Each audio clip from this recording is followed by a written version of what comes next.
In 1981, John Hinckley Jr. attempted to assassinate then-President Ronald Reagan. Reagan lived. Hinckley Jr. was arrested and went to a mental institution for 40 years and recently got released and is off parole.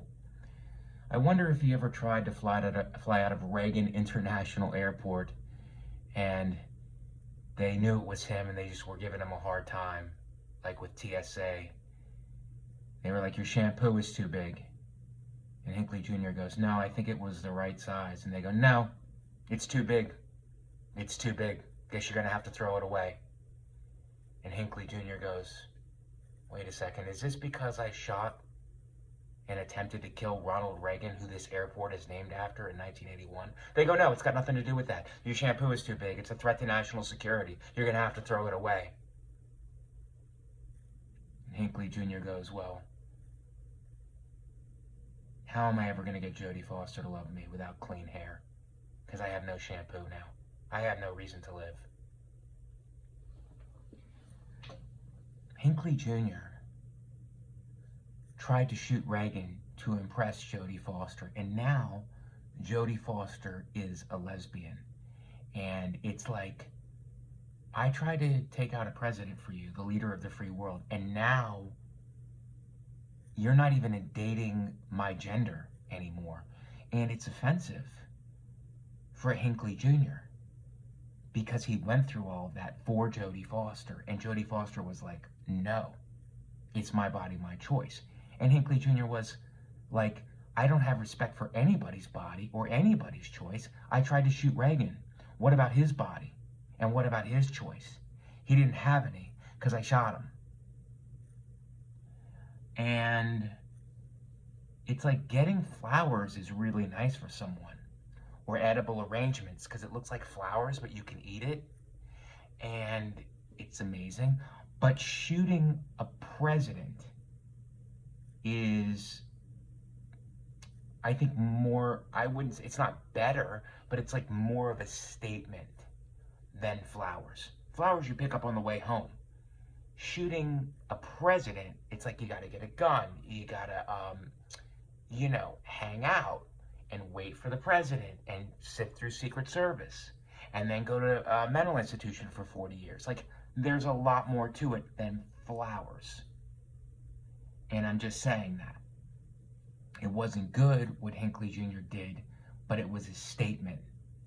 And you know who didn't take it seriously was Reagan, because he was joking with the doctors. He had the famous joke, he goes, I hope none of you are Democrats. And the doctors laughed, and Reagan got a laugh. And he was almost killed. And it was pretty great. It was a great joke.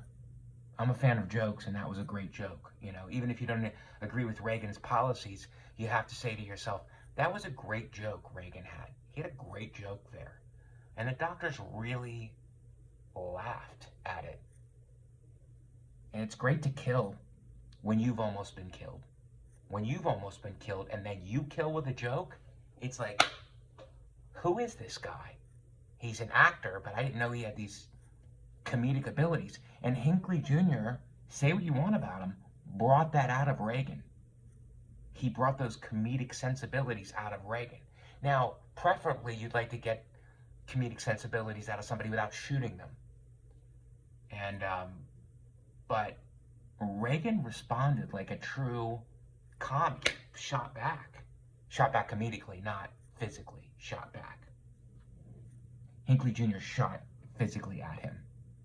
And Reagan fired back comedically, not at Hinckley Jr., at the doctors, who may or may not be comedy fans, let's face it. So, Hinckley Jr. shot, Reagan responds, Jodi Foster becomes a lesbian. Life is unpredictable, I think, is the point. You never know who's going to shoot who's going to discover they have comedic talent, and who's going to become a lesbian. And then who's going to get out of a mental institution after 40 years and start writing love songs, which is what Hinckley Jr. is doing now, and he's discovered his hidden talent. And Jodi Foster isn't even acting anymore, I don't think. I haven't seen her in anything, you know? So it's like the tables turn, and then they turn, and then they flip, and then they get put in storage, and then they come out, and then they learn the guitar. And then they have a YouTube channel. So life is uncertain, but I think if you look for the best in it, you're going to find it.